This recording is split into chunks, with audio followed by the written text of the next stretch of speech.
सभी भक्तों से निवेदन है कि अतिशीघ्र कथा पांडाल में बधाने, अतिशीघ्र कथा शुरू होने वाली है। कथा का आज छठा दिन है, कल कथा विश्राम होगी।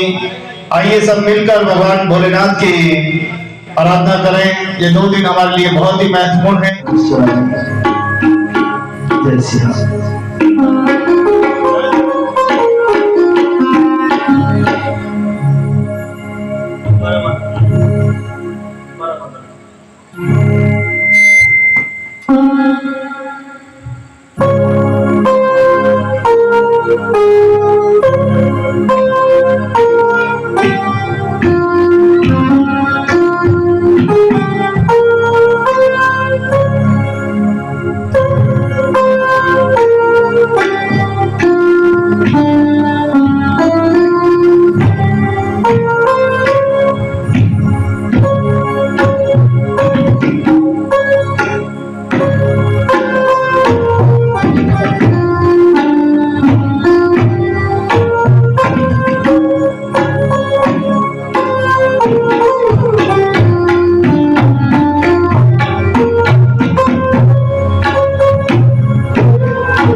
शिव महापुराण इनमें एक बड़ा विशेष समझने वाला विषय है कि विश्राम कहाँ होता है। राम कथा का विश्राम जब राम का राज तिलक हो जाता है तो विश्राम हो जाता है। फिर दोबारा मां जानकी वाले वनवास की कथा नहीं होती। राज तिलक, राम राजा बन गए, बस उसके बाद विश्राम, जैसे कि दोबारा राम को कष्ट ना हो। ये राम कथा का विषय है। श्रीमद् भागवत में भक्त और भगवान का, सुदामा और श्री कृष्ण का, दीन और दीन दयाल। सुदामा जी दीन है तो वो दीनों पर दया करने वाला दीन दयाल है। दोनों के मिलन के साथ में श्रीमद् भागवत जी का विश्राम हो जाता है। और शिव महापुराण में शिव विवाह के साथ सप्तक दिवसीय जो शिव महापुराण है उसका विश्राम हो जाता है। यानी उत्सव के साथ, शोक के साथ नहीं, दुख के साथ नहीं, उत्सव के साथ। मां पार्वती आती है और कैलाश पर बैठती हैं और शिव जरा गौरी शंकर हो जाता है और जोड़े के साथ विश्राम। 9 दिवस की जो शिव महापुराण है उसमें मां भगवती के स्नान और गणेश जन्म की कथा के साथ 9 दिन की जो पुराण विश्राम होता है उसमें गणेश जी बैठ जाते हैं और गणेश के बैठते ही वो विश्राम हो जाती है। या तो उत्सव होना चाहिए विश्राम में और या गणेश बैठना चाहिए। और जो 11 दिन की शिव महापुराण, शिव महापुराण 5 दिन की होती है, 7 दिन की होती है, 9 दिन की होती है और 11 दिन। तो जो 11 दिन की शिव महापुराण होती है उसके अंदर भगवान महादेव की कृपा से जालंधर और वृंदावन की चर्चा के बाद जालंधर का उद्धार होता है। कार्तिक स्वामी का अवतरण और गणेश जी का विवाह रिद्धि और सिद्धि के साथ। तो रिद्धि सिद्धि के साथ गणेश विवाह के साथ में 11 दिवस की शिव महापुराण विश्राम है। हम ये नहीं कह सकते कि कथा खत्म हो जाती है, क्योंकि भगवान की कथा कभी खत्म नहीं। गोस्वामी जी लिखते हैं, हरि अनंत हरि कथा अनंता, कहे सुनई बहुविधि सब संता। हरि अनंत हरि कथा अनंता, कहे सुनई बहुविधि सब संता। नाना प्रकार से, अनेकों प्रकार से संत गाते हैं और उस कथा का कभी विश्राम नहीं। नैमिषारण्य क्षेत्र में जब कथा चल रही थी तो सौनक आदि ऋषियों ने पूछा कि भगवान की कितनी कथा है, भगवान की कितनी कथा है। तो श्री सूत जी महाराज ने प्रश्न दिया, जवाब उस प्रश्न का कहा कि भगवान की इतनी कथा है जितने एक तुम्हारे शरीर में रोग है। उन्होंने कहा कि तुम शरीर के रोग तो हम गिन नहीं सकते, कितने रोग हैं हमें क्या पता, बहुत है। तो सूत जी ने कह दिया कि बस भगवान की कृपा और कथा भी इतनी जिनका कोई अंत नहीं, इनका कोई विश्राम, खत्म शब्द तो आ ही नहीं सकता। हाँ, मर्यादा है शास्त्रों की कि भागवत जी 7 दिन में, राम कथा 9 दिन में, शिव महापुराण जो भी समझते होता है उसमें, गीता जी 5 दिन में, नानी भाई का मायरा 3 दिन में जो वैधानिक है, 3 दिन में, गीता मंजरी 5 दिवस की होती है, राधा नाम भागवत 7 दिवस की होती है, श्रीमद देवी भागवत, देखो भागवत में 12 हैं हमारे, हम लोग केवल एक भागवत जी बनाते हैं, कृष्ण भागवत, जिसमें कृष्ण जी का है, जबकि श्रीमद देवी भागवत भी है जिसमें मां भगवती की कथाओं का वर्णन है, पूरी कथाओं का वर्णन है देवी भागवत। तो ऐसे ही श्री शिव महापुराण का जो प्रसंग है उसमें महादेव को सब देवताओं ने, कामदेव ने अपने प्राणों का त्याग कर शिव की आराधना करी। शिव आराधना करने के बाद शिव को रिझाया, मनाया। शिव शंकरी ईशानम द्वादशास्त्रम त्रिलोचनम उम्याशयनम शिव भावाय। शिव की स्तुति गाई, शिव को मनाया, रिझाया और तैयार किया। देवताओं ने विवाह किया। एक बात यहां समझनी होगी कि हम आप सब लोग कितना भी प्रयत्न कर लें, कितनी भी कोशिश करें, आपके हमारे कोशिश करने से कुछ नहीं होता। तो क्या कि होई सोई जो राम रचि राखा, को करी तरक बढ़ावही साखा। होई सोई जो राम रचि राखा, को करी तर्क बढ़ावही साखा।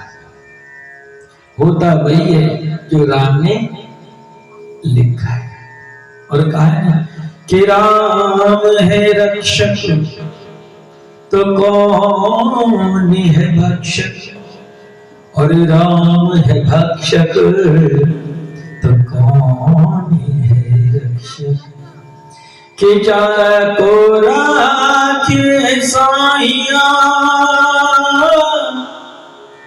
और मार सके ना कोई, कि बाल न बांका कर सके, चाहे सब जग बैरी हो। अगर परम प्रभु परमात्मा तुम्हारे साथ है तो किसी चीज की परवाह नहीं। महादेव दूल्हा बन गए, जगत पिता दूल्हा बने, और शिव जैसा दूल्हा संसार में ना तो हुआ और ना होगा। शिव जैसा दूल्हा ना तो हुआ ना होगा। मां पार्वती शिव को दूल्हा रूप में पाने के लिए तपस्या की। 7 ऋषियों ने सोचा चलो परीक्षा करें।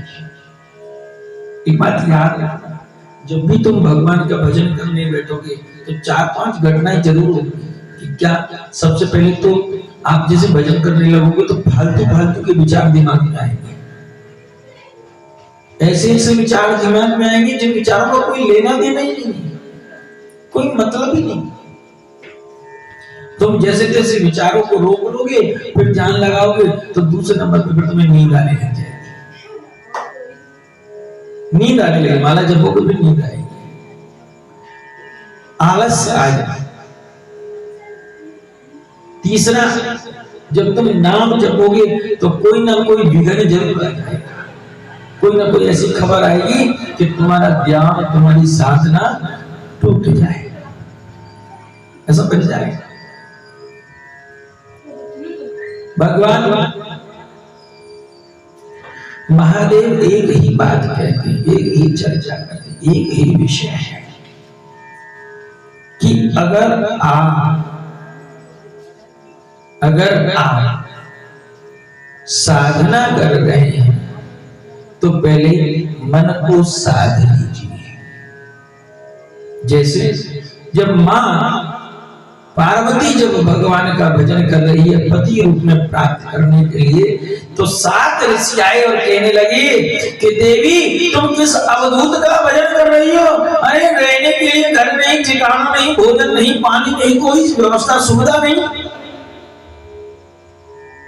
क्या मिलेगा उस अवधूत अवगण पे?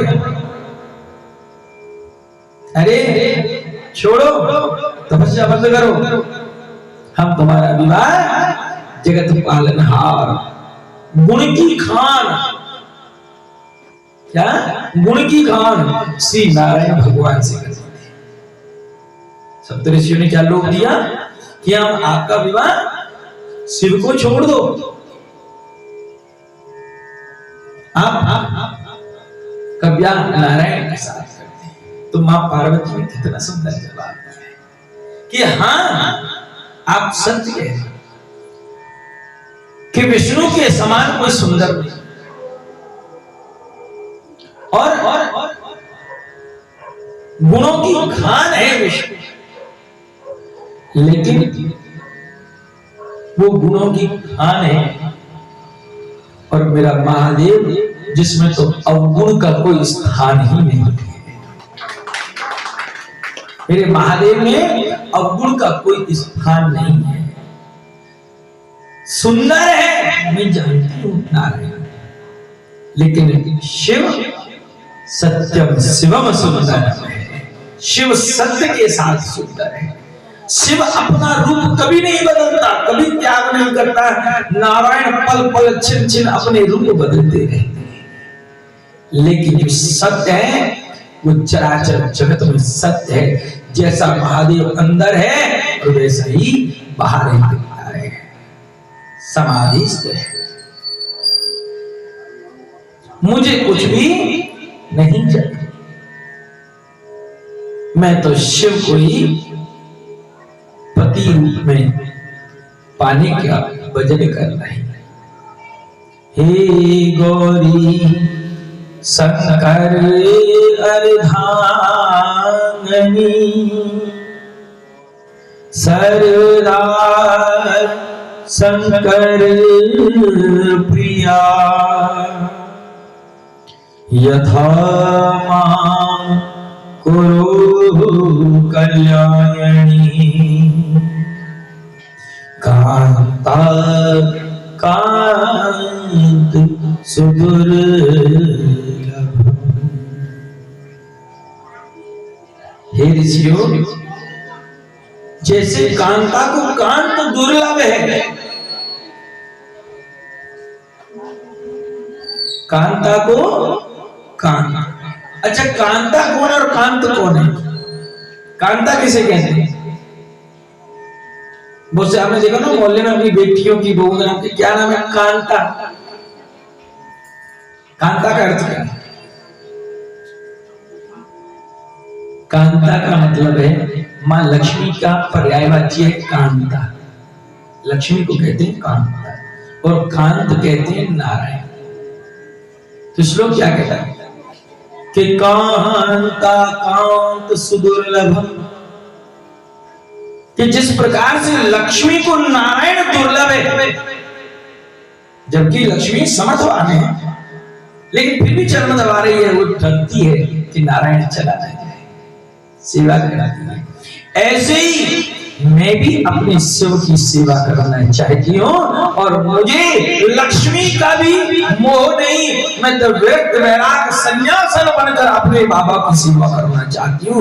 मुझे परवाह नहीं कि उसके पास घर है या नहीं, उसके पास रहने को जगह है नहीं है, भोजन को जगह है नहीं है। मुझे परवाह बस इतनी है कि मैं महादेव की नजर में हूं या नहीं, मुझे और कुछ नहीं चाहिए। एक बहुत प्रसिद्ध घटना है हमारे ब्रज की, और ध्यान से समझिएगा। एक संत थे, अभी ज्यादा पुरानी बात नहीं, अभी की बात है, 10-12 साल की,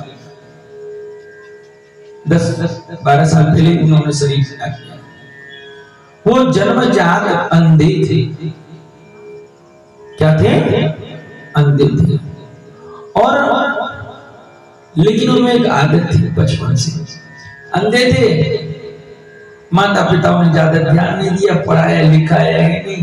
देखो घर में जब कोई बच्चा विकलांग हो जाता है तो उसको ज्यादा ध्यान नहीं देते, कोई कितना ही माता पिता छोटा नहीं देते। मैंने तो देखा है, कई माता पिता को देखा है हमारे वृंदावन में, अगर किसी का बच्चा अंधा हो जाता है, मैंने देखा है कि वो आश्रम के बाहर पढ़ने में छोड़ के चले जाते हैं। लोग कहते हैं कि संसार में निष्ठुरता नहीं है, स्वार्थ नहीं है, सब बेकार की बात है।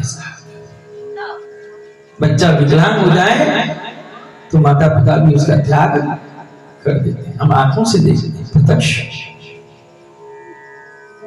8 बालक तो श्री भगवान महादेव के आश्रम में है इस समय, जो जन्म से ही अंधे हैं। जब कभी वृंदावन आना हो तो आप उन बच्चों को से जब मिलेंगे हमारे जो आश्रम में है, तो आपको बड़ा आश्चर्य होगा, बड़ा सुंदर श्लोक बोलते हैं। जो अंधों की पढ़ाई होती है, पुस्तक जो होती है, कॉपी जो उंगली से पढ़ी जाती है,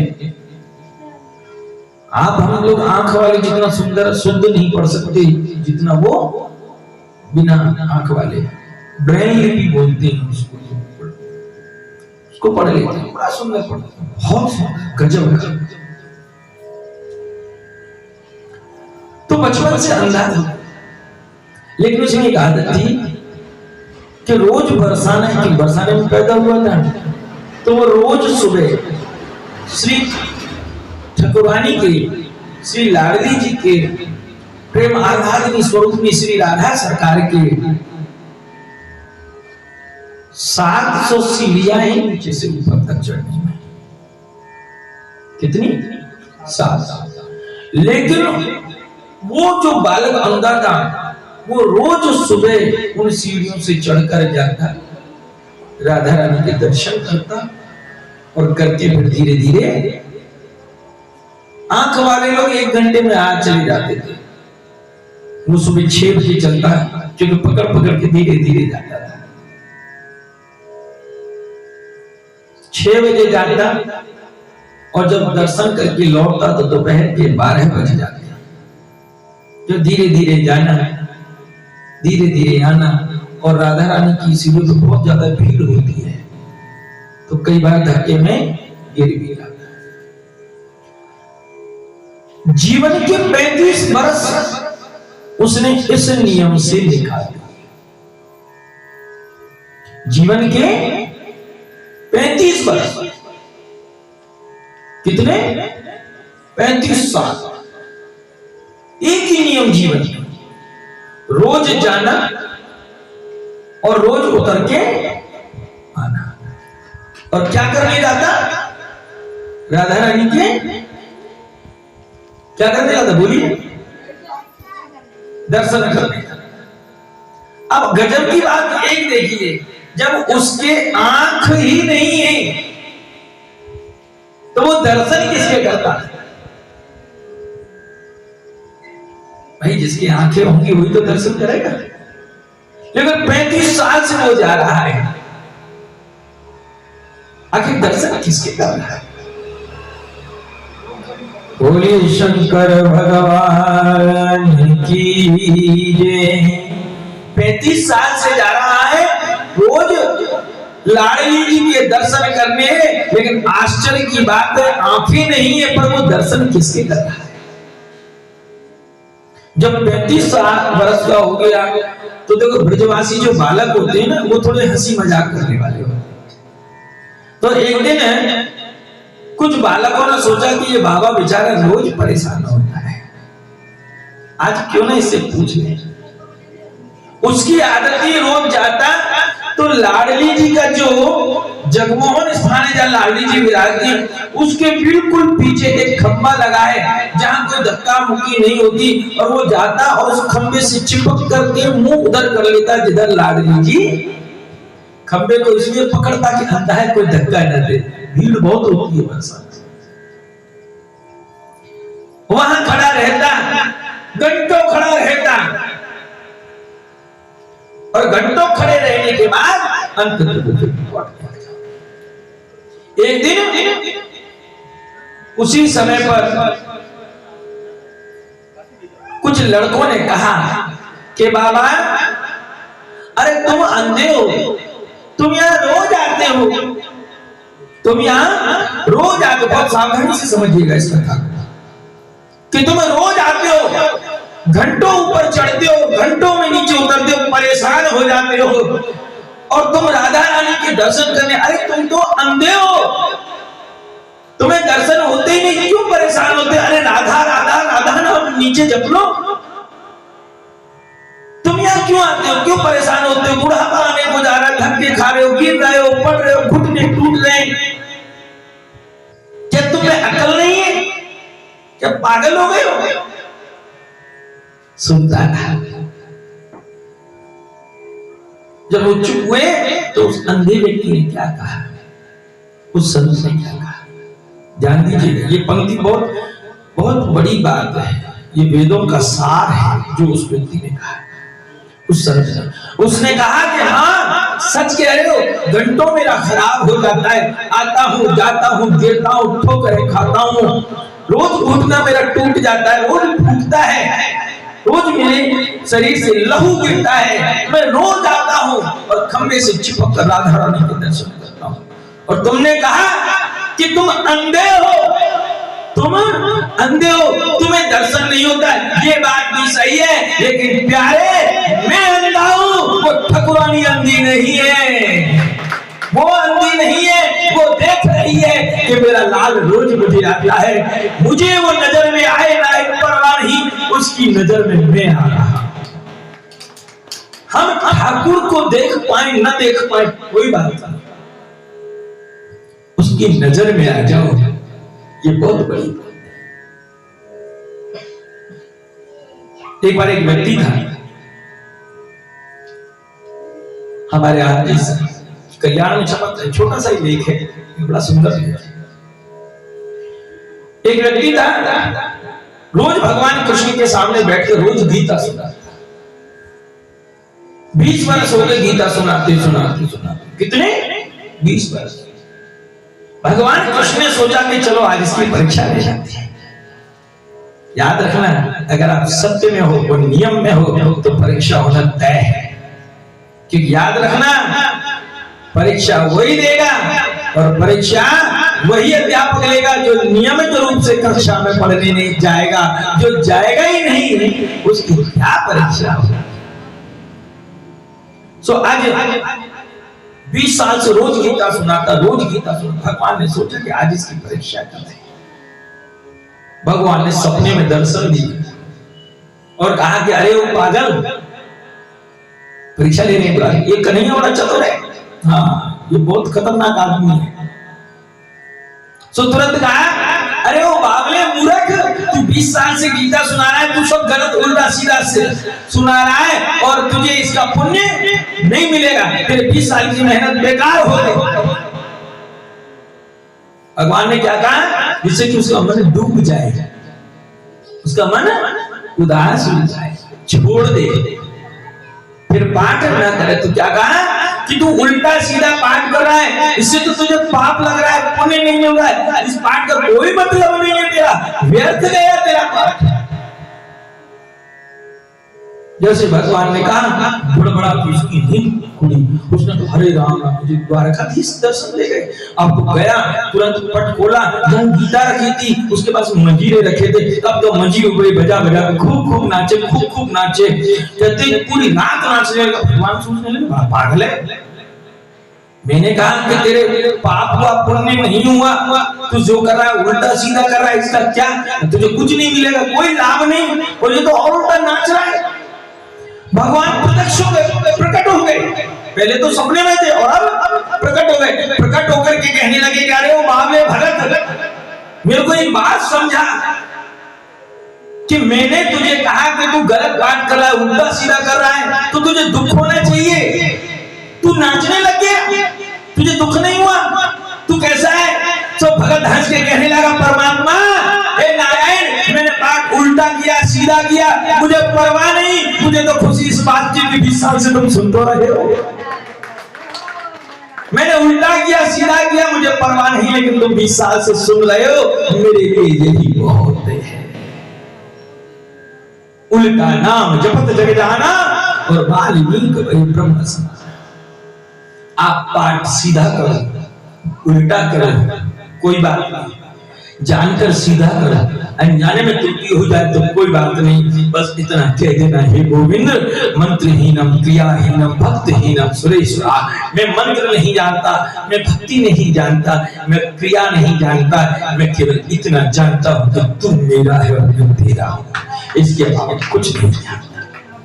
जिस दिन तुम उसके हो जाओगे तो वो तुम्हारा हो जाएगा, फिर न कोई भाषा की जरूरत है, न शब्दों की आवश्यकता है, वहां तो केवल प्रेम का संवाद है, वहां तो केवल प्रेम का संवाद है।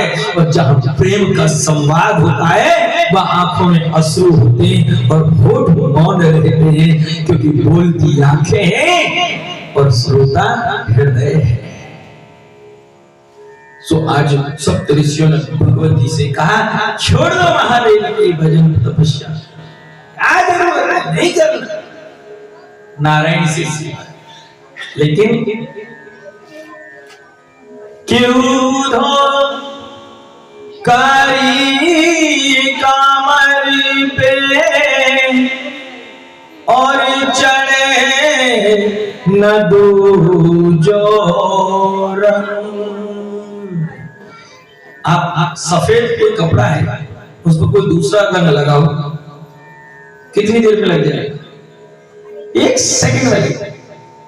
जरा सी मिट्टी भी छू जाए तो भी दिख जाएगी, चढ़ जाएगी। लेकिन काले कपड़े पे जल्दी से रंग चलता है। उधो कारी कामर पे चढ़े साहब, जब शरीर के किसी अंग पर चोट पड़ती है, वहां की नसें जब मर जाती है तो वह नीला निशान बन जाता है। फिर उसे कितना ही दबाओ, कितना ही चुभो, उसमें कोई फर्क नहीं पड़ता। और जिसके हृदय पर राम नाम की, परमात्मा के नाम की, प्रेम की जब चोट पड़ जाए और हृदय जब प्रेम से नीला हो जाए तो फिर उसके ऊपर मोह माया की कोई प्रभाव नहीं पड़ता। फिर तो एक ही बात रहती है, हे हरि मैं जैसो तैसो तेरी हूं, मैं जैसा भी हूं तेरा हूं। मैं तुझे देख पाऊं न देख पाऊं परवाह नहीं, मैं तुझे देख पाऊं न देख पाऊं परवाह नहीं, तू मुझे देख रहा है, बस इसी बात का सुकून है। हम लोग कहते हैं ना कई बार, वो ठाकुर जी हमारी सुनता ही नहीं, हमारी तरफ देखता ही नहीं, अरे प्यारे पल पल वो हमारा भजन कर रहा है, पल पल हमारा ध्यान कर रहा है। सोचो अगर भगवान 1 घंटे के लिए तुम पे से ध्यान हटा दे तो क्या होगा? सांसें बंद हो जाएंगी। भगवान की नजरें हैं तब तक ही तो सांसें चल रही हैं। 1 घंटे के लिए अगर नजरें हट जाए, सांस बंद हो जाए तो क्या होगा? रिश्तेदारी में खबर पड़ जाएगी कि कई लोग डोगरी पर आ गई, कई कामों पे चालो, घंटा भर में सब गाड़ी चलने लग जाए। 1 घंटे 15 मिनट बाद में तो व्हाट्सएप की यूनिवर्सिटी पर फोटो जन कहां से माला लगा, लोगों की ऑटोमेटिक ऐसा तैयार कर देते हैं आजकल, तुरंत उसके नीचे लिख देंगे 700 नमन। 1 घंटे में पूरी दुनिया में पता चल जाएगा कि गए। वो ईश्वर हर पल हमें देखता है, उसकी जब नजर हटती है तो एक ही समय होता है कि अब तुम मेरे पास आ जाओ। मां भगवती को कहा छोड़ दो, छोड़ दो, छोड़ दो, लेकिन भवानी शंकरो वंदे श्रद्धा विश्वास रूपिणो। क्या लिखा है? भवानी शंकर वंदे श्रद्धा विश्वास रूपिणो। गोस्वामी जी रामचंद्र महाराज कहते हैं कि मां भवानी कौन है? श्रद्धा है।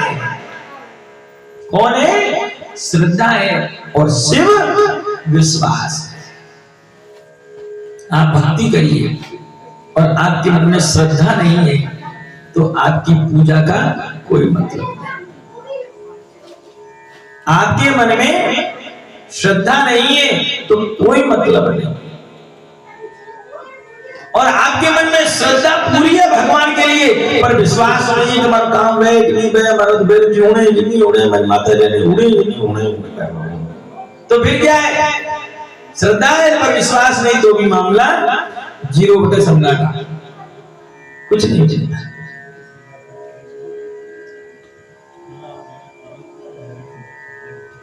बोली शंकर भगवान की जय। बिना श्रद्धा और बिना विश्वास के आपके जीवन का कोई अर्थ नहीं। और श्रद्धा और विश्वास कहाँ मिलते हैं? बंधाओ गुरु पद में पराग सुरक्षित सुभाष सरस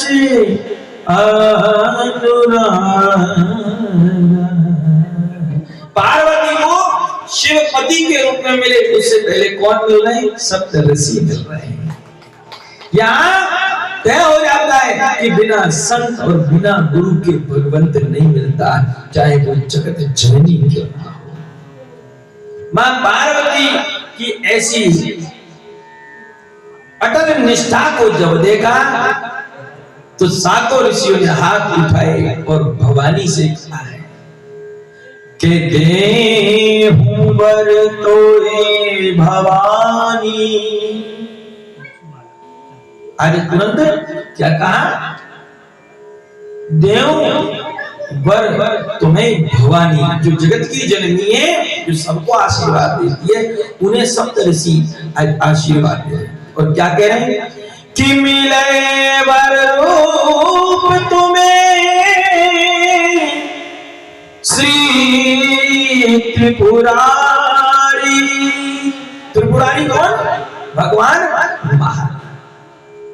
त्रिपुरारी कौन? भगवान। कि जाओ हम आशीर्वाद देते हैं तुम्हें शिवपति के रूप में मिल जाए। और याद रखना, संत के कहे को भगवत भी टाल नहीं सकते। और आज बड़ा प्रेम के साथ शिव की बारात हिमालय में आज प्रवेश कर कन्यादान के समय को बोलना।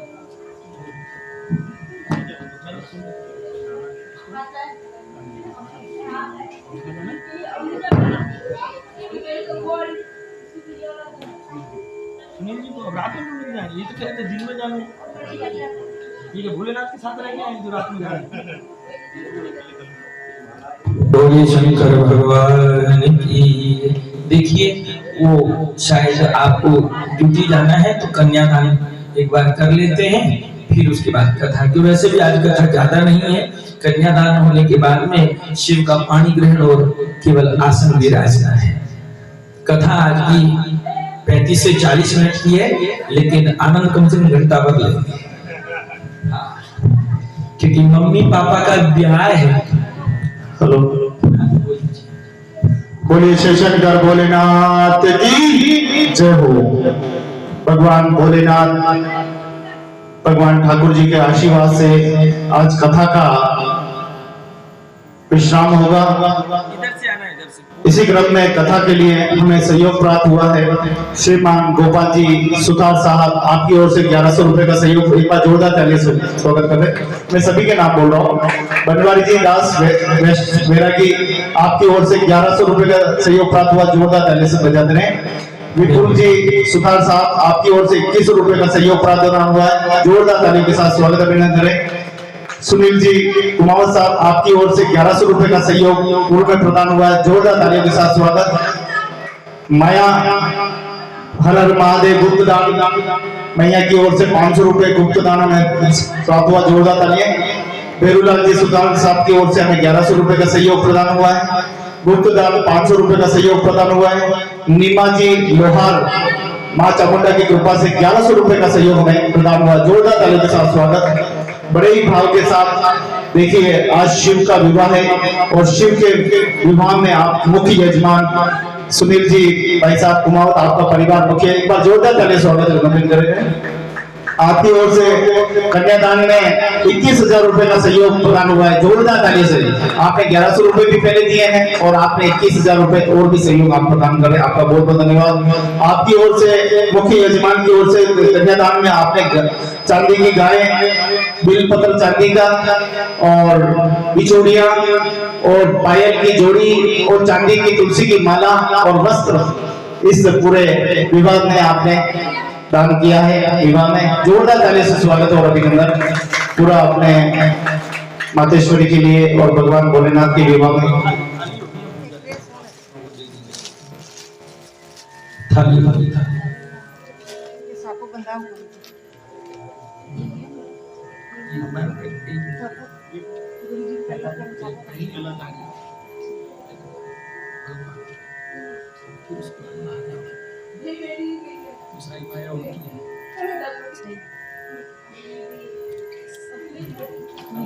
महादेव जी को पहले जो कुछ हो पहले भगवान, हम लोग तो झूठे के अधिकारी हैं, पहले भगवान।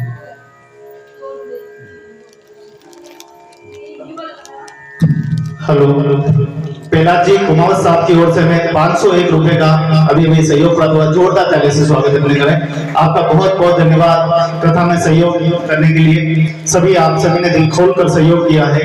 और भी आप कोई सहयोग करना चाहते हैं तो आप जरूर कथा में सहयोग करें। भगवान भोलेनाथ ठाकुर जी का आशीर्वाद आप सभी पर बना रहे। 7 दिनों का ये प्रसंग बड़ा ही सुंदर प्रसंग हमारे अपने क्षेत्र में हुआ है। भगवान भोलेनाथ की प्रार्थना करने का हमें अवसर मिला है और आप देख सकते हैं कि महाराज श्री बड़े भाव के साथ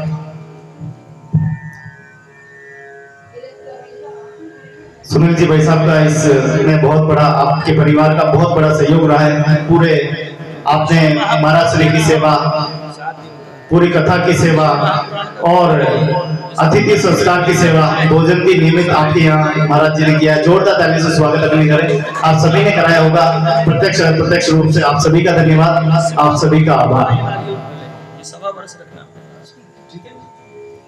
ओम शंकर भगवान की। आप सभी पर भगवान सांवरिया सेठ की कृपा बनी रहे। जैसा कि कल हम बता रहा था कि गंगा पुत्र भीष्म ने अंत समय में क्या कहा था कि भगवान श्री कृष्ण मेरे शब्दों की लाज रखना, इन दास को मैं जो बोलने जा रहा हूँ, जो शब्द बोलने जा रहा हूँ, इनकी लाज रखना। और वो दासत्व से मुक्त हो गए। उनके कई परिवार आज भी दास रूप में जन्म नहीं लेती है। भगवान का श्री कृष्ण जी का आशीर्वाद है। गंगा पुत्र भीष्म को लगा था कि आज मैं युद्ध से नहीं लौटूंगा, वो जानते थे। और अर्जुन उनके सामने खड़ा है, उनका ही पुत्र तीर चलाता है और गंगा पुत्र भीष्म को घायल कर देता है, लेकिन उनके प्राण नहीं जा रहे हैं क्योंकि उनके प्राण तो उनका इच्छा मृत्यु का वरदान था। भगवान कृष्ण उनको चाहते तो पल भर में उनको मृत्यु दे सकते थे, उनको उच्च लोक प्रदान कर सकते थे, लेकिन नहीं। गंगा पुत्र भीष्म अपने पूरे युद्ध का प्रसंग को देखना चाहते थे, उसका परिणाम को जानना चाहते थे, इसलिए अंत समय तक वो जीवित रहे। माँ गंगा ने उनकी छत्रछाया की और लास्ट में उनको आप देखिए कि उनको सबसे उत्तम लोग फिर एक बार मैया की कोख में भगवान कृष्ण की कृपा से गंगा पुत्र भीष्म को मैया की कोख मिली और वो मैया की शरण में दोबारा पुनः लौट गए। व्यक्ति कर्मवीर होता है, अपने जीवन में वो कर्म करता है और कर्म ही उसका परिचय देता है, कर्म ही उसका मार्गदर्शन करता है। व्यक्ति का असली कर्म उसका दान होता है। इस जन्म में वो जितना दान पुण्य करता है, अगले जन्म में शास्त्र कहते हैं कि उसको सूद समेत वापस मिलता है। हम इस धरती पर आए हैं कलयुग में, हम धरती पर रहते हैं, हमसे भी जाने अनजाने में कई सारे पाप हो जाते हैं छोटे छोटे, लेकिन भगवान की कथा सुनने से, ईश्वर का नाम लेने से कई हमारे पाप धुल जाते हैं। जो बड़े बड़े तीर्थों में जो नहीं होता, वो हमारे कथाओं के माध्यम से, सत्संग के माध्यम से हमें मुक्ति मिल जाती है।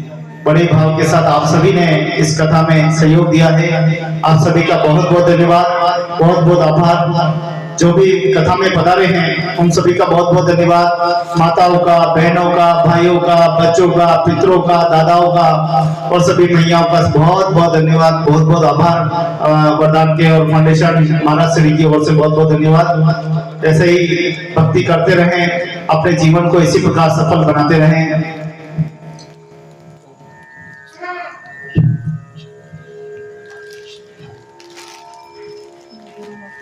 बोलिए शंकर भोलेनाथ की जय हो।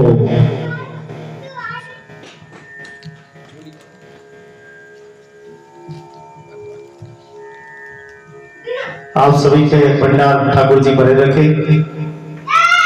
देखिए पहले कैसा प्रेम था, कैसा अटूट प्रेम था। राम, लक्ष्मण, भरत, शत्रुघ्न, इन सभी भाइयों का कितना प्रेम था परस्पर।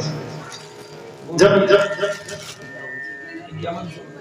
5100 रुपए विपुल जी के परिवार की ओर से भगवान विश्वकर्मा जी की कृपा से एक बार फिर सहयोग प्राप्त हो रहा है। पिछली बार भी आपने 2100 रुपए दिए और इस बार भी आपने जोरदार तालियों से स्वागत करें। बहुत बहुत धन्यवाद, बहुत बहुत आभार विपुल जी का। भगवान विश्वकर्मा जी की सदा आप पर कृपा दृष्टि बनी रहे, खूब सुख समृद्धि और भगवान आपको खूब धन माया दे, ऐसे हम प्रभु से प्रार्थना करते हैं। आपके जीवन में कोई कष्ट नहीं हो, आपकी दीर्घ आयु की हम कामना करते हैं। बोलिए शंकर भोलेनाथ की जय जय हो। कि साही को इतना दीजिए जहाँ में कुटुंब समाए, मैं भी भूखा न रहूं, साधु भी भूखा न जाए। बहुत बहुत धन्यवाद, बहुत बहुत आभार। बैठना बैठना अभी, क्योंकि फिर कन्यादान का प्रश्न कथा चलेगी तो एक साथ में अगर अभी किसी को और करना हो तो वो एक ही बार में कर लें, जैसे कि बीच बीच में फिर कथा में व्यवधान नहीं आएगा। अगर किसी को कन्यादान का कुछ भी करना हो तो कर सकते हैं। जब तक भजन दिए आप एक यहाँ का कोई प्रसंग सुनाइए। तो आप देखिए भरत महल में आए हैं। भरत बड़े प्रेम से आ जाइए एक बार। और जिन्हें भी भगवान राम के बारे में सुना है भरत ने और भरत महल में लौटे हैं तो भरत राम को नहीं देख रहे हैं, न सीता नजर आ रही, न लक्ष्मण नजर आ रहे हैं। पूरे महल को ढूंढ लिया उन्होंने, आंखों से आंसू निकल रहे हैं और अपनी मैया से पूछ रहे हैं कि कैसे, कि राम कहाँ है, लक्ष्मण कहाँ है, मैया सीता कहाँ है। आंखों से आंसू रुक ही नहीं रहे हैं। और जब केकई मैया से भेंट होती है तो केकई मैया कहती मैंने तेरे लिए तो किया ये सब, राम को वनवास दे दिया तेरी भलाई के लिए, और राम से मैंने वरदान मांगे थे। आज देख तेरे को महल मिल गया, तू राजा बन गया, इससे ज्यादा क्या चाहिए एक माँ को। उन्होंने कहा मैया तुमने बहुत बड़ी मूर्खता की है, तुमने भक्त और भगवान के बीच में रोड़ा अटका दिया है, मेरे प्रभु के साथ में मुझे धोखेबाज बना दिया है। मैया भगवान तुझे कभी माफ नहीं करेगा, तूने भक्त और भगवान। मैया पहचान ही नहीं पाई, केकई भगवान को नहीं पहचान पा रही थी, लेकिन भरत ने पहचान लिया। भरत कहते हैं कि हे राम, जब मैं छोटा था तभी मैं खेल में हार जाता था, तभी आप मुझे जिताते थे, आपने मेरी हर प्रकार से रक्षा की है। हे राम, आप मेरे भाई नहीं हैं, भाई तो यहाँ बन के आए हैं, लेकिन आप हमारे भगवान हैं। एक प्रसंग और भी भगवान कृष्ण महाभारत में कहते हैं, जब देवती कहती है और भगवान कृष्ण स्वयं उनके मुंह से बुलाते हैं कि मैया वो जो 7 भाई जिनकी मृत्यु कंस ने कर दी है, क्या मैया याद है तुमको? तो मैया बोलती हाँ, वो मुझे 7 पुत्र याद है। तो भगवान कृष्ण ने देखो 7 पुत्र वो अपनी मुक्ति के लिए तरस रहे थे और नागलोक में वो अपनी मुक्ति की इंतजार कर रहे थे, और मैया के मुंह से कहलाए और भगवान श्री कृष्ण 7 भाइयों को उठाकर लेके जाते हैं और सभी भाइयों को माँ के सामने रखते हैं। तो मैया देवती उनको देखते ही उनका ऐसा मन होता है कि 7 बच्चों को बुला के बहुत बड़ी गलती कर दी, लेकिन मैया ने जैसे उनको मुक्त किया, पुत्र मोह से मुक्त किया और उन 5 का मोक्ष हो गया।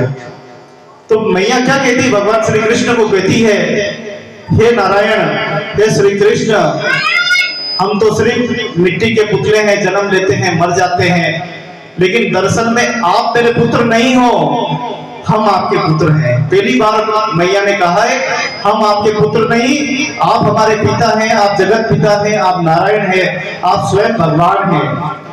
भगवान श्री कृष्ण कहते हैं कि इस मृत्यु जन्म में न कोई किसी का भाई है, न कोई किसी का पिता है, जन्म चक्र है।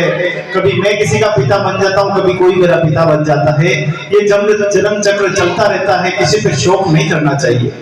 इसलिए भगवान कहते हैं किसी ज्ञानी आदमी को शोक नहीं करना चाहिए। भरत एक छोटी सी, अब भरत बहुत विलाप कर रहे हैं। भरत ऐसा समझ रहे हैं कि जैसे उन्होंने बहुत बड़ा नुकसान किया है, भरत के हाथों से हो गया है। और चित्रकूट में अपने भैया के सामने खड़े हैं और भैया से याचना कर रहे हैं, लेकिन बोल नहीं पा रहे, उनकी आवाज नहीं खुल रही है। राम कह रहे हैं कि भरत इतनी चिंता मत करो, मेरे भाग्य में वनवास लिखा है, मुझे कुछ और भी काम करना है जननीति में, इसलिए मैं जा रहा हूँ।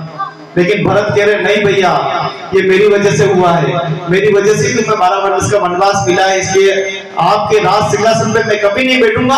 आपके चरण दे दो, आपके चरण पादुका मैं महल में रखूंगा, सिंहासन के वहां रखूंगा और उसकी पूजा करूंगा। देखो कैसे भाई थे। आज देखो हमारे संसार में क्या हो गया, कैसे भाई हैं कि भाई 2 दिन के लिए बाहर चला जाए, 10 दिन के लिए बाहर चला जाए, साल भर के लिए तो जमीन भी ले लेते। मेरे को नहीं आता है। ऐसे भाई थे जिन्होंने हंसते हंसते अपने भाइयों को ऐसा सम्मान दिया है कि आज उनकी गाथाएं गाई जा रही है, अमर हो गई है। बोलिए भगवान श्री रामचंद्र भगवान की जय हो। बोलिए शंकर भगवान की।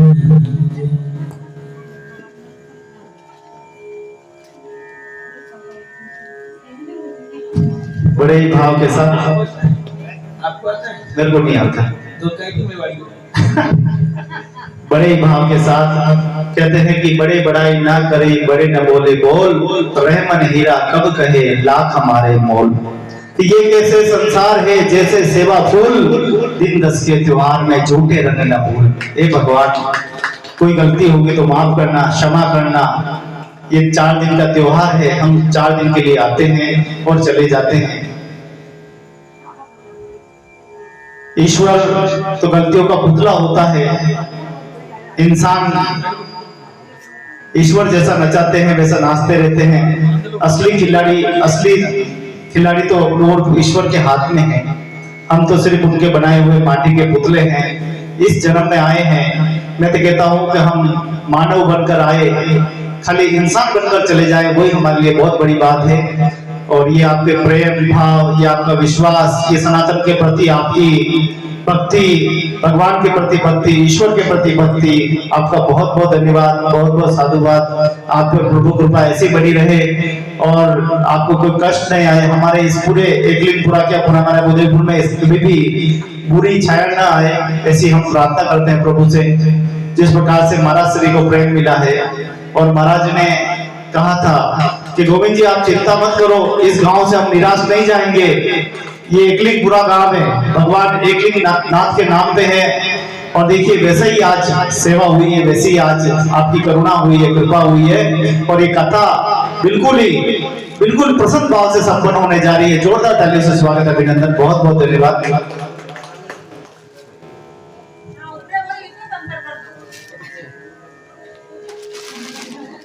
क्या बात है, महाराज जी तो आज बहुत अच्छे लग रहे हैं।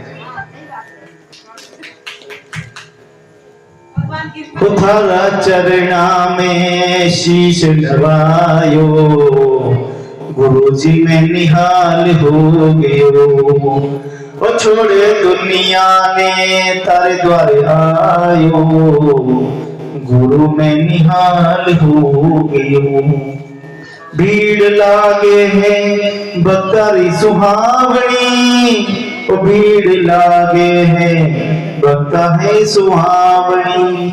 ओ थारा दर्शन ने मैं तो बलिहारो, गुरु जी में निहाल हो गयो। बोलिए सावरिया सेठ की जय हो। कुछ ही देर में हमारे बीच में भोलेनाथ की सुंदर झांकी आने वाली है, हम सभी आनंद लेंगे। सभी बड़े भाव के साथ, दोनों की शादी में हमें नाचना भी है, गाना भी है। और आज का ये प्रसंग यहीं समाप्त होगा। आशा करते हैं कि अगली बार भी हम मिले। एक कुर्सी की और व्यवस्था हो जाए तो बढ़िया रहेगा। चाबी पास में मकान है, एक कुर्सी हो जाए, उनके दोनों जोड़े बैठेंगे।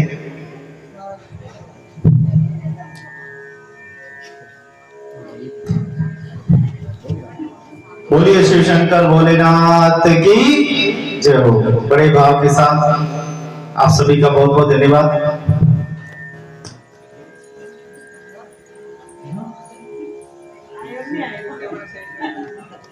अरे दूर ले बोले शंकर भगवान की।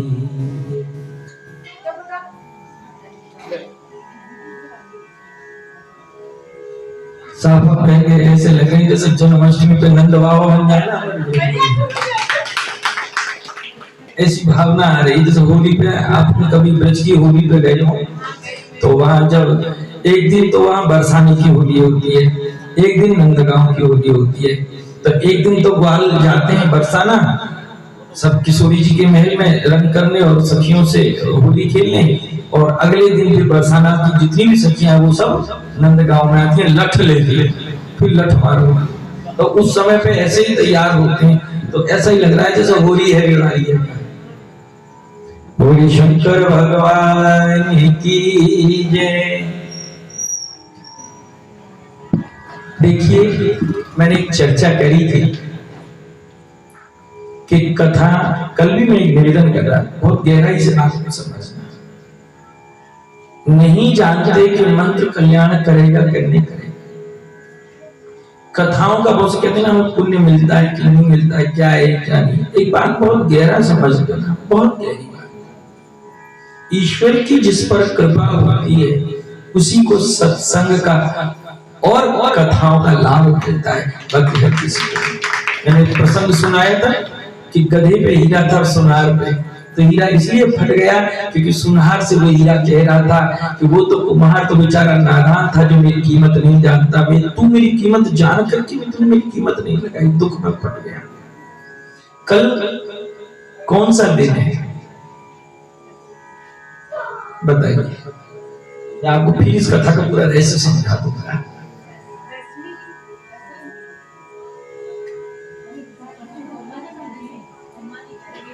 कल देखो बहुत ध्यान से, कल गंगा दशमी है, जिसे गंगा दशहरा बोलते हैं। सगर ऋषि के 60,000 पुत्रों को जब श्राप लगा, भागीरथ की 4-4, 5-5 पीढ़ियों ने तपस्या करी, गंगा नहीं आई, और गंगा दशहरा के दिन आकाश से गंगा उतरी और शिव की जटाओं में समा। कभी तो कहते उसे जटा शंकरी। इस शिव कथा हो सकता है आपको मेरी बात पर भरोसा ना हो, लेकिन आप शिव महापुराण की, गोविंद जी बहुत बात बता रहा हूं बारी, शिव महापुराण के रुद्रखंड में आप पढ़िएगा। शिव महापुराण के रुद्रखंड में आप पढ़िएगा कि नवमी के दिन अगर शिव महापुराण कथा सुनकर विश्राम पूजन कर लिया जाए और अगले दिन अगर गंगा दशमी हो तो महादेव स्वयं रुद्रखंड में मां भैरवी मां पार्वती को कहते हैं कि देवी, मैं उसके जीवन पर्यंत उसके कुल और वंश में 7 पीढ़ियों तक कोई भी अगर प्रेत योनि में चला गया है तो मैं उसे रुद्र लोक प्रदान कर देता हूं, शिव की शक्ति प्रदान कर देता हूं, मोक्ष कल्याण हो जाता है। तो पहले दिन से जो आज तक आ रहे हैं, या एक दिन आए या खाली आज आए, और इस कथा में जिन्होंने आनंद लिया है, जो शिव महापुराण के रुद्रखंड में जिस नवमी की चर्चा करी गई है वो आज है, और जो कल दशमी की चर्चा की है गंगा दशहरा वो कल है।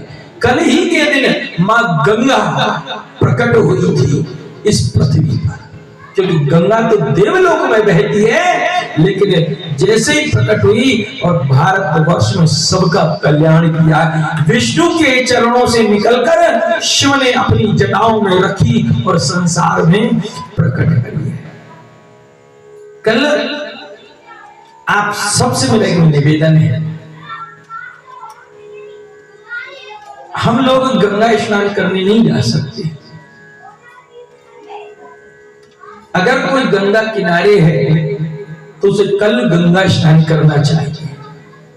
नहीं जा सकते तो ज्यादातर प्राय सभी के घर पे गंगा जल मिल जाता है। प्राय सभी के घर गंगा जल मिल जाता है। तो कल मैं बहुत विशेष आपको निवेदन कर रहा हूं, कल अपने घर में एक बाजौट रखें, उस पर लाल या पीला कपड़ा बिछाएं, उस पर मां गंगा को किसी पात्र में रखें। अगर हो सके गंगा सागर हो तो सबसे अच्छा है। वो आता है तांबे का, उसमें एक नली जैसी लगी होती है, उसे गंगा।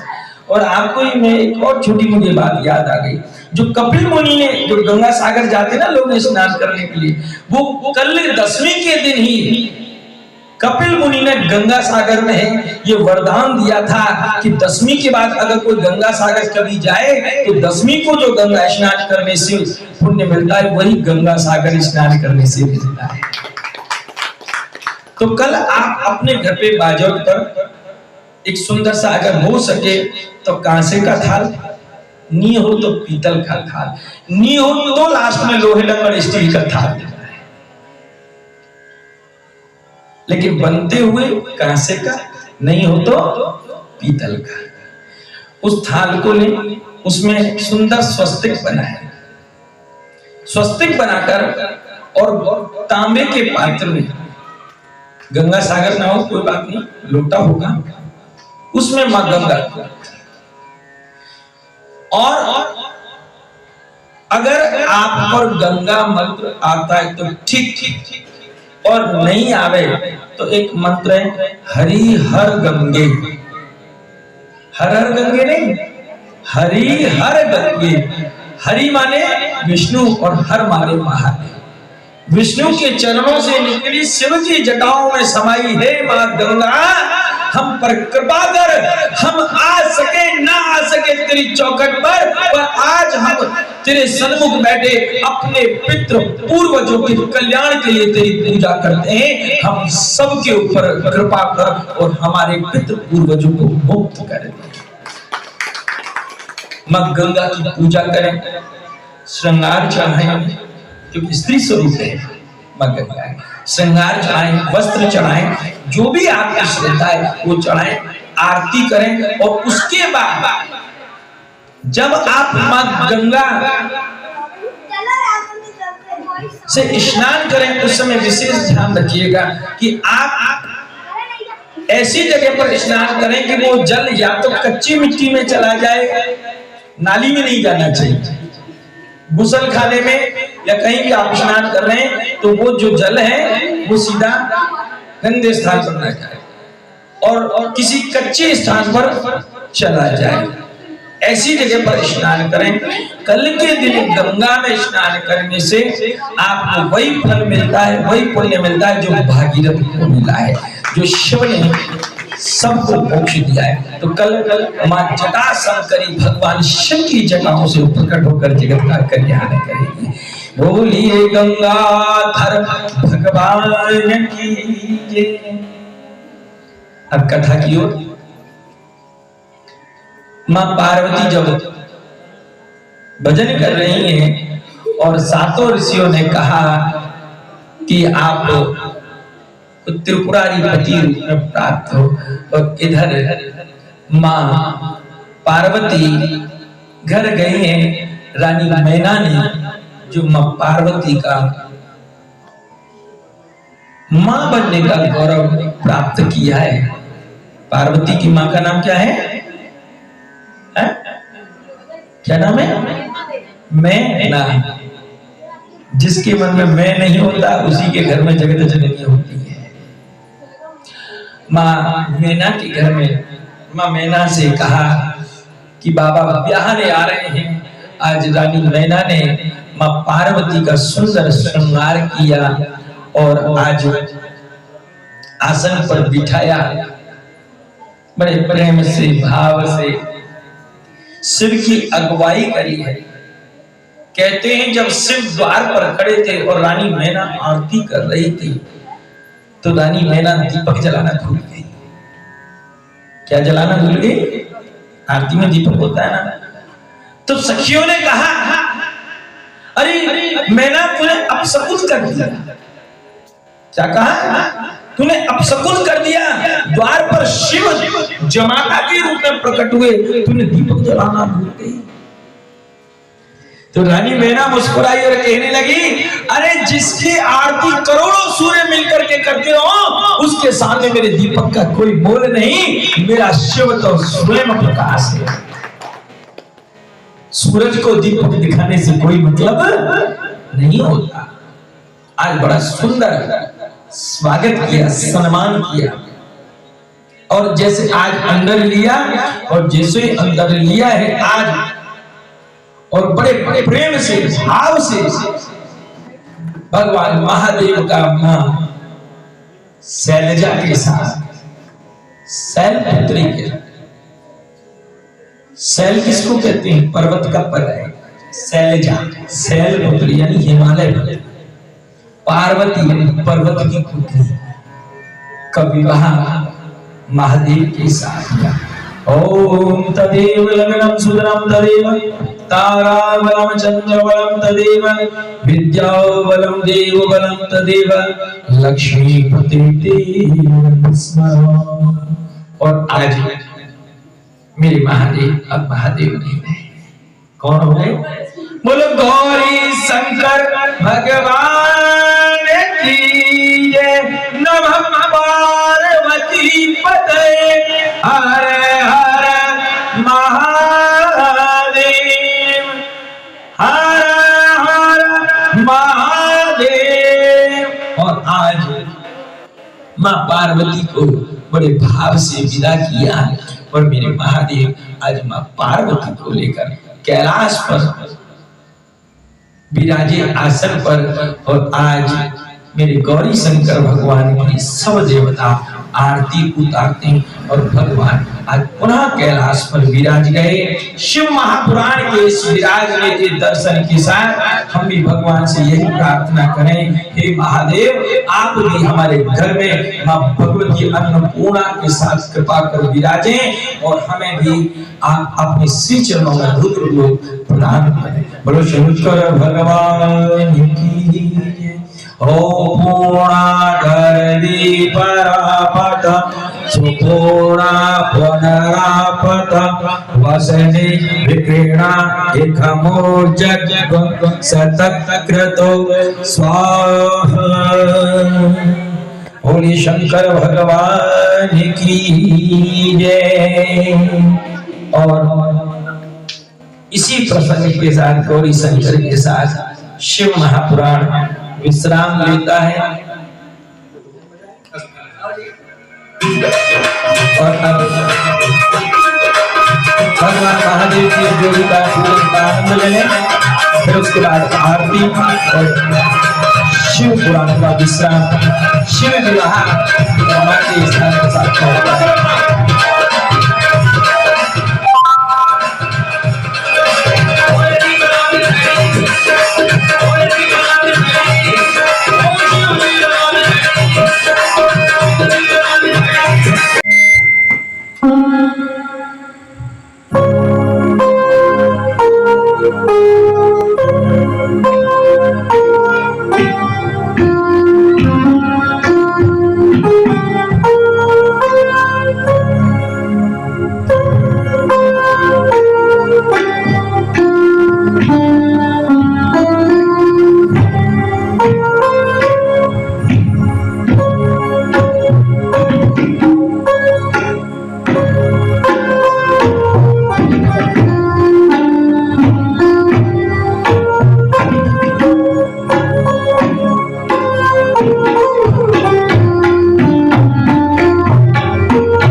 हफ्ते में और लगेंगे, यानी 10 दिन आपके हैं, जिसमें करीब आप 11,000 रुपए का खर्चा आपका मान सकते हैं।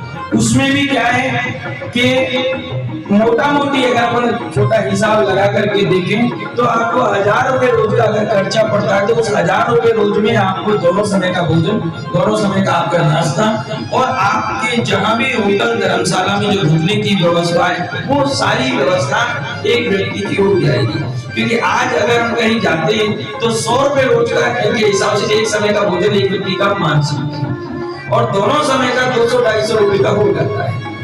फिर उसमें चाय नाश्ता भी माने तो 100 रुपए आपके वो मान सकते हैं, तो 300-400 रुपए आपके यहाँ बराबर हो जाते हैं। और कम से कम 300-400 रुपए में ही एक कमरा अपन छोटे से छोटा भी लेंगे तो इससे नीचे आपका नहीं आता है। तो केवल आपका यही खर्चा है, बाकी बस आपको पूरी तरीके से निःशुल्क रहेगी, किराया किसी प्रकार का नहीं है। बाकी अगर यहाँ से बनारस ट्रेन के माध्यम से जाते हैं तो वन साइड से अगर हम जाते हैं स्लीपर में तो करीब करीब 875 रुपए का टिकट एक व्यक्ति का बनता है और इतना ही यानी आने जाने का 2,000 का बनता है। उसके अलावा अगर आप घूमेंगे तो रिक्शा है, ऑटो है या गाड़ियां हैं, जो आप लेंगे उसका खर्चा आपका अलग बन जाता है। तो ऐसे खर्चे आपके सब बच जाएंगे, यानी आप ये मानिए आपको इस यात्रा में आपका किराया बचेगा, प्लस वहां जो ऑटो वगैरह जो भी है या जो भी टेम्पो या कहीं पिकअप जब बस नहीं जा सकती वो सारा किराया आपका बच जाएगा। तो ये सुंदर अवसर आपको मिल रहा है, इस अवसर का हमें लाभ लेना चाहिए और अधिक से अधिक ऐसा नहीं इस गांव में आपके सगे संबंधी जो भी आपके मायके में, ससुराल में और सहेली के बहन के मायके में या जहां भी आप, और ऐसा नहीं एक मैया कह रही थी महाराज जी मतलब लेडीज ही लेडीज जाएंगी या महिला, ऐसा कुछ नहीं है। आपके अगर वो भी जाए तो उनको भी लेके चलना, वो का मतलब समझते हैं ना, हाँ देखो इस मतलब तो वजन ही समझते हैं। तो यानी जोड़े से भी आप चल सकते हैं, ऐसा ये नहीं कि हर महिलाएं जाएंगी, ये तो अच्छी बात है। अगर आपके जोड़े चलते हैं साथ में तो जोड़े भी चल सकते हैं, ऐसी कोई आपको चिंता की आवश्यकता नहीं होगी। ये आपकी सूचना थी। अब गोविंद जी आप अपना जो भी वो लगाना है फोटो, क्योंकि हमारे गोविंद जी का एक परिचय आपको बता दो कि आप एक पत्रकार भी हैं। आज का आपका जो फोटो है कल जरूर अखबार में चिपक के आएगा। आप भजन लगा दीजिए भैया, ये फोटो खींचते रहेंगे, भजन भी बजता रहेगा, जिसे भजन सुनना है वो भजन सुन लेगा। शादी है आज भोलेनाथ की शादी है, नाथ की शादी है, मेरे भोलेनाथ की शादी है, आज भोलेनाथ की शादी है। लगता है जैसे सारे ब्रह्मांड की शादी है, आज भोलेनाथ की शादी है, आज भोलेनाथ।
को विदाई देते हैं बड़े भाव से।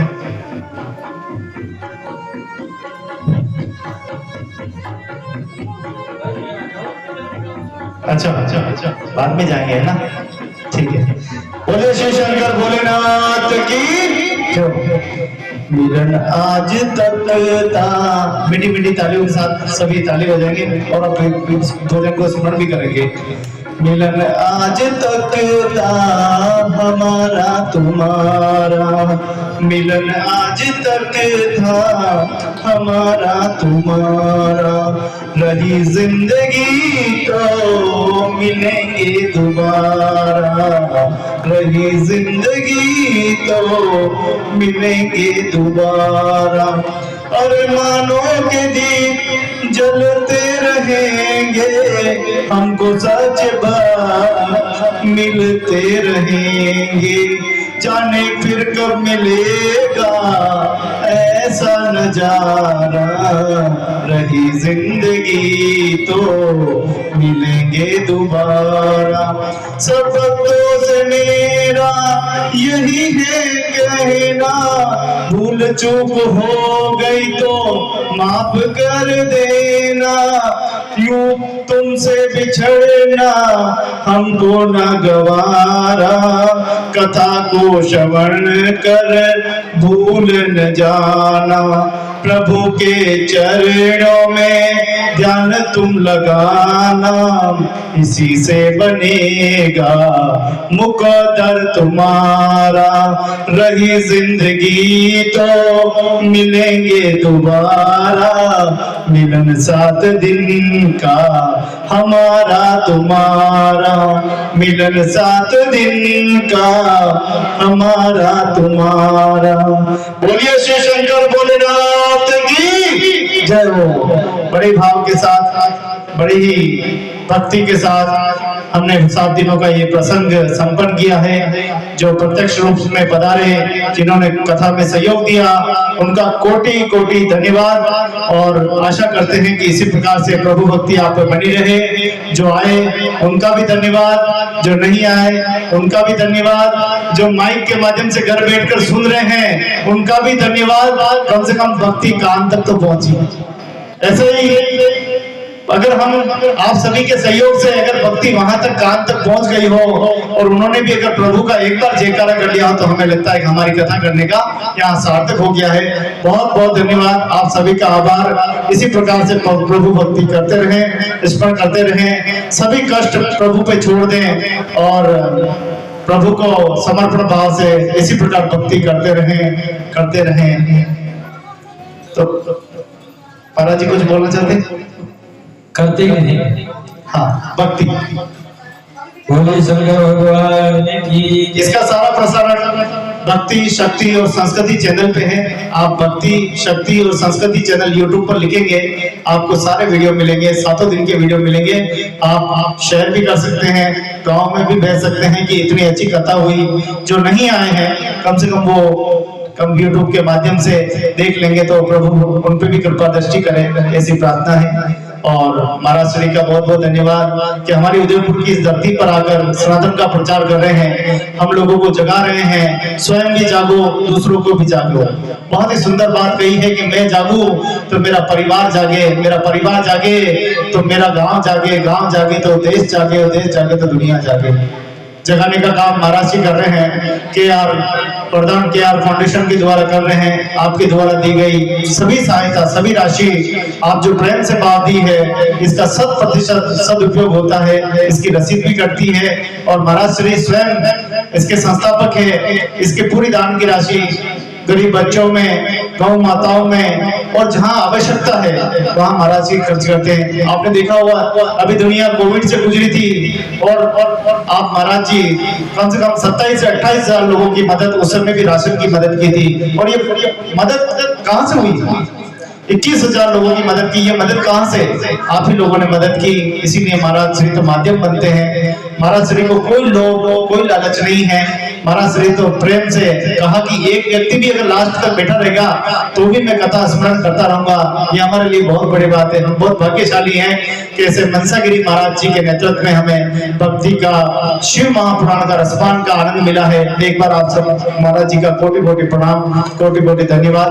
मैं विपुल जी से निवेदन करूंगा कि आप आए और महाराज जी का धन्यवाद ज्ञापित करें, हमारे भक्तों का धन्यवाद करें, हमारी मैयाओं का धन्यवाद करें, बहनों का करें, और इस धरती पर पधारे हुए जितने भी देवी देवता जितने भी पधारे हैं उन सबका धन्यवाद करते हैं। विपुल जी पधारे और धन्यवाद ज्ञापित करें। बोले शिव शंकर भोलेनाथ की जय हो।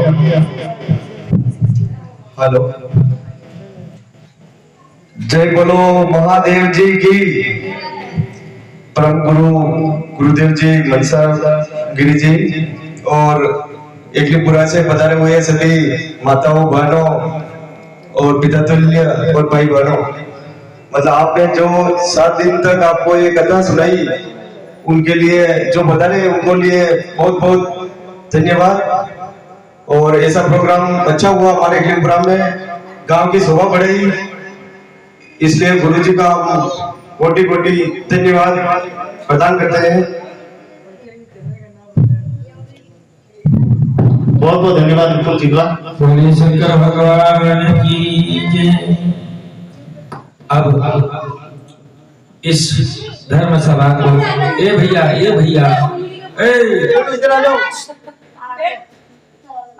भोलेनाथ के बराती भूत फिरे तो बैठ जाओ।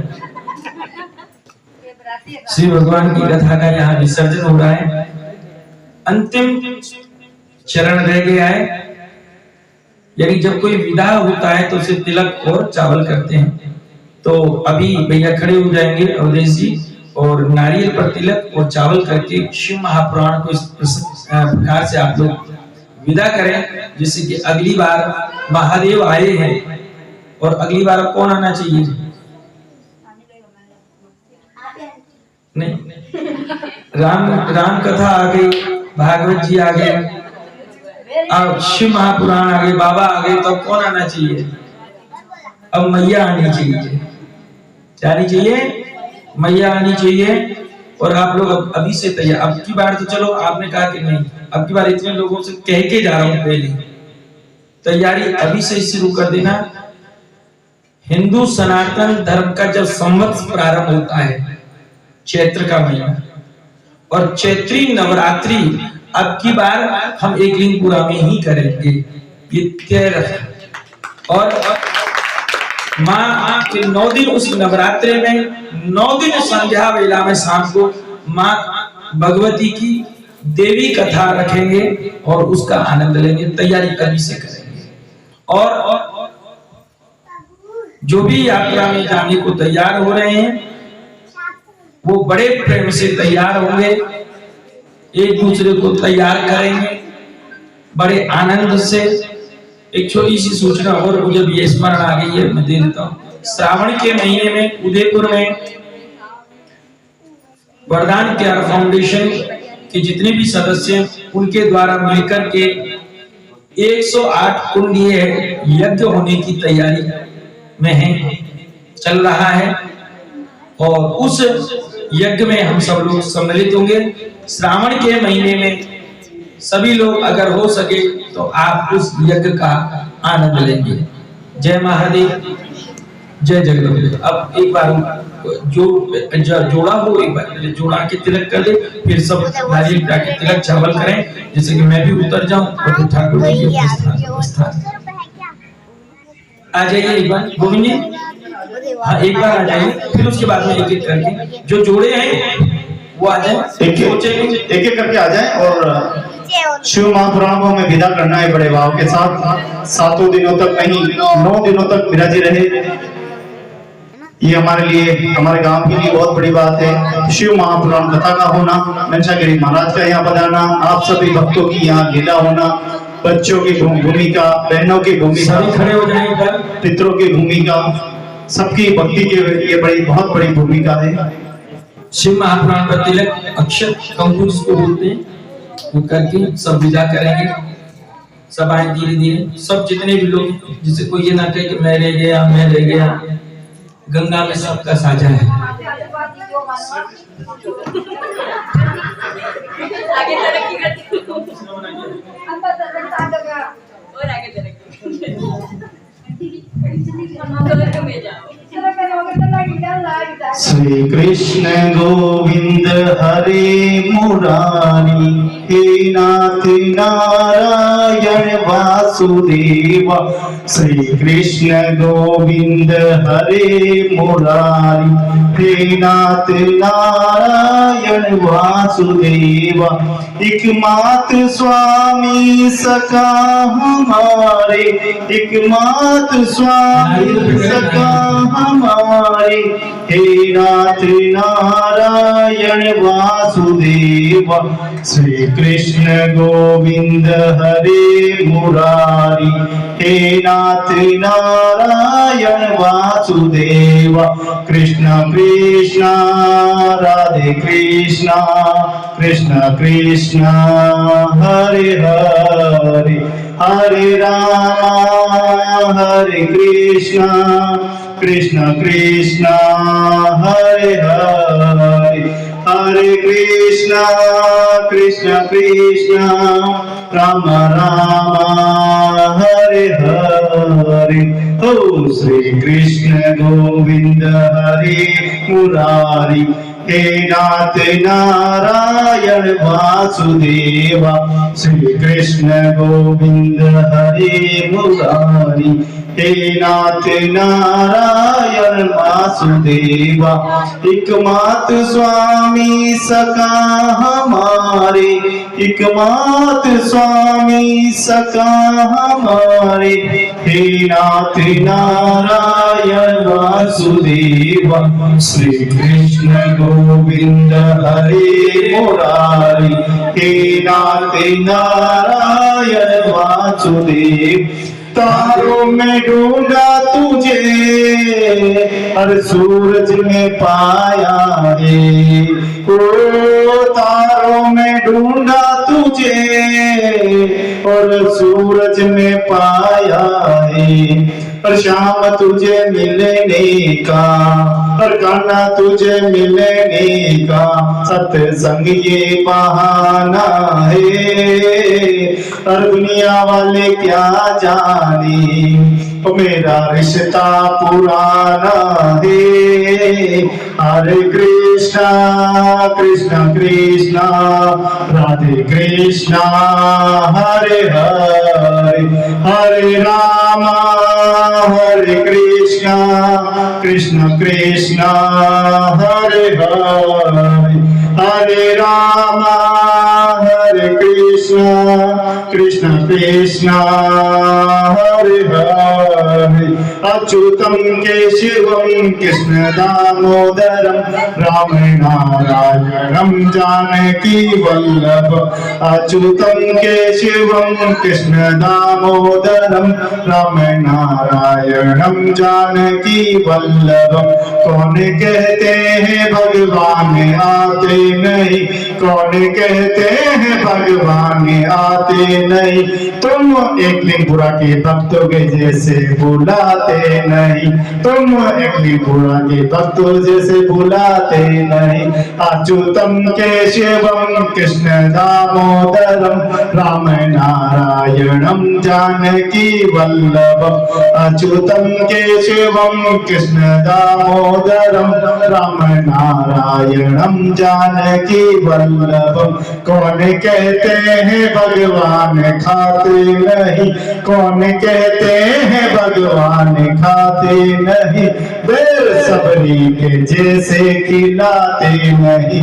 अच्युतम केशवम कृष्ण दामोदरम, राम नारायणम जानकी वल्लभ। हरे कृष्णा कृष्ण कृष्णा राधे कृष्णा, हरे हरे, हरे कृष्णा कृष्ण कृष्ण राधे कृष्णा हरे हरे हरे राम हरे कृष्णा कृष्ण कृष्णा हरे हरे। कौन कहते हैं भगवान सोते नहीं, कौन कहते हैं भगवान सोते नहीं, माँ यशोदा के जैसे सुलाते नहीं, माँ यशोदा के जैसे सुलाते नहीं। हरे कृष्णा कृष्ण कृष्णा हरे राम हरे हरे हरे राम हरे कृष्णा कृष्ण कृष्णा हरे हरे हरे राम हरे कृष्णा कृष्ण कृष्णा हरे हरे। कौन कहते हैं भगवान रोते नहीं, कौन कहते हैं भगवान रोते नहीं, तुम सुदामा के जैसे भक्ति करते नहीं। हरे कृष्णा कृष्ण कृष्णा हरे राम हरे हरे हरे राम हरे कृष्णा कृष्ण कृष्णा हरे हरे हरे राम राम राम कृष्ण कृष्ण हरे सभी हरे। प्रसाद लेके जाए खजर बोलिए सांवरिया सेठ की, ये 7 दिनों के आनंद की, आनंद करने वाले सभी भक्तों की, सभी मैया की, सभी बच्चों की, सभी हमारे भाइयों की और महाराज वंशागिरी महाराज की जय हो। जितने भी भाई, जितने परिवार के प्रत्यक्ष अप्रत्यक्ष, एक बार पुनः सभी का बहुत बहुत धन्यवाद, बहुत बहुत साधुवाद। तो हाँ, हमारे पीछे बहुत बहुत धन्यवाद। जय ठाकुर जी की, जय एकलिंग जी भगवान की, जय गौरक्या मैया की। और साहब की भी, चालक साहब की सबको गीत हो जाए हमने बहुत फिर तो मैं भोलेनाथ खड़ा है दीदी तो नहीं चालू था किसी देर से चालू है ना, चालू करना था बंद कर चालू था बंद कर